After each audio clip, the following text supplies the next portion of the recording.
Teamcenter Manufacturing. So this is your MBOM management and reconciliation to the EBOM. So here again, you're defining and manufacturing the BOM structure with 3D visuals right in Teamcenter Manufacturing module. And on the left is your EBOM, on the right is your MBOM build and configuration. Any questions so far, Chris, that have come in? Yes, sorry, just got one. And I know you just went over this a little bit ago, but let me bring it up again. One of the members in the audience wants you to articulate again, what's the difference between MBOM and EBOM, and just can you re-explain the value of how what it adds to the manufacturing process again, please? Yeah, so going back to the beginning into the engineering bill of materials. So the engineering bill of materials is all of the engineering data pulled into an engineering build. So how a part is designed overall.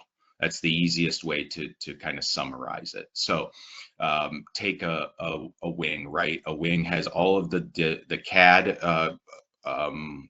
data pulled into it. It's going to define say dimensions. It's going to have all of that data. Think of a blueprint, right? It's the blueprint to design or to build a part. Then the MBOM is the materials added onto and reconciliation of that EBOM. So to be able to build that, 14-foot, or I should say probably 40-foot wings, it's going to then apply materials to that EBOM. Now within that EBOM, don't forget you're dictating maybe alloy type, all of those engineered data that is coming from different sources.